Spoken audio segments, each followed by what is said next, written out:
Good afternoon. This is McCabe Hurley with MH Derivative Solutions with a story in 3 parts on the LIBOR crisis. This is part 3. Where do we go from here? Drive-by knowledge are short videos answering market-related questions. They could be questions that you send in. Try to bring you just the facts, short and sweet, and we hope you enjoy them.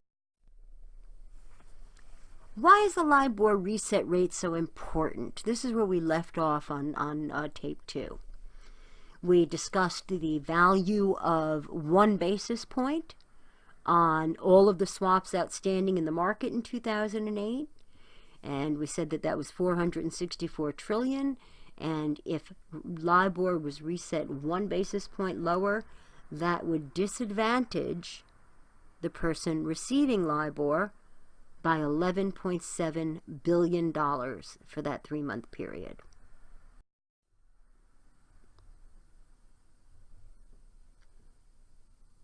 So where do we go from here?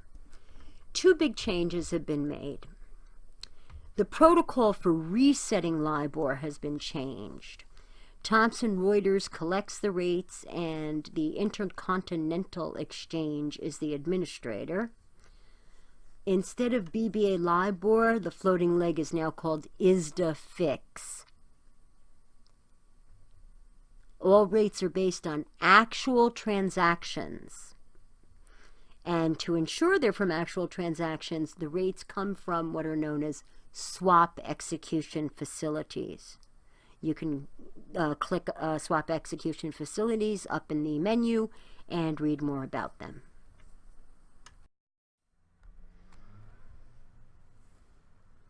The second change is we needed to get a more stable rate for the mark-to-market purposes, again, for this movement of collateral. We decided to use the effective Fed funds rate to revalue interest rate swaps. LIBOR continues to be used for transactions. So actually we run the 2 curves side by side. When you transact on LIBOR. Effective Fed funds rate is used solely for mark-to-market for the purposes of collateral posting.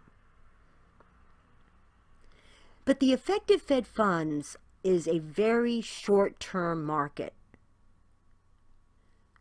So in order to use that curve out to, say, 10 years, we need to use what's known as the overnight index swap, or OIS market.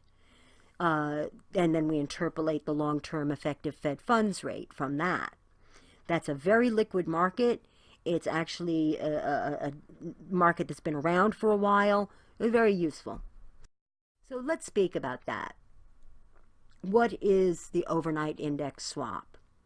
So here I have a swap where counterparty B is paying the fixed rate, which is going to be LIBOR, set at the beginning of the swap, right?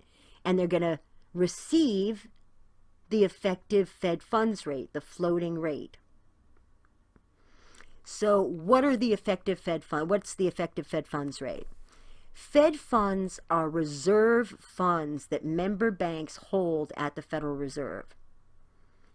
Any funds above the reserve requirement are called excess reserves. Banks can borrow or lend those excess reserves.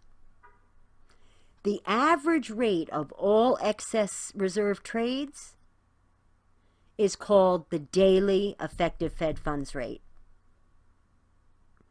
That's as opposed to LIBOR, which as an unsecured loan or deposit, the amount is unrelated to their excess reserves, has nothing to do with it.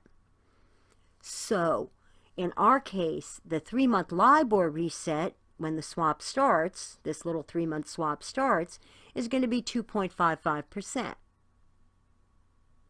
The 3-month effective Fed funds rate is going to be created or calculated by observing that effective Fed funds rate every day for the 3-month period, and then averaging all of those daily rates at the end of the period.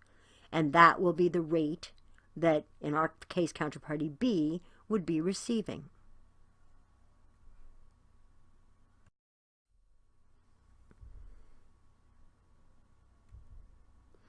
So, you now know the steps being taken to ensure that the LIBOR rates, LIBOR reset rates, would not be influenced by just a few market participants. And maybe most importantly, the LIBOR reset rate is based on transactions only, and we're sure of that because the administrator uses transactions from the swap execution facilities. You also know the definition of Fed funds, excess reserves, and the daily effective Fed funds rate and how that's calculated. And you understand the steps taken to lower the burden of collateral movements. US dollar LIBOR was only part of the story. Other currencies and the basis swaps, in other words, the swap between different currencies' LIBOR rates, were maybe even a bigger part of the story. So stay tuned. We'll have videos up on those in a while and other related topics.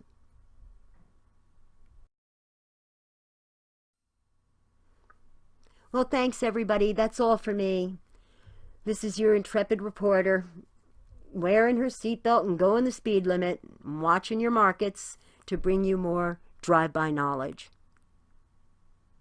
Visit us www.mhderivatives.com and have a good day.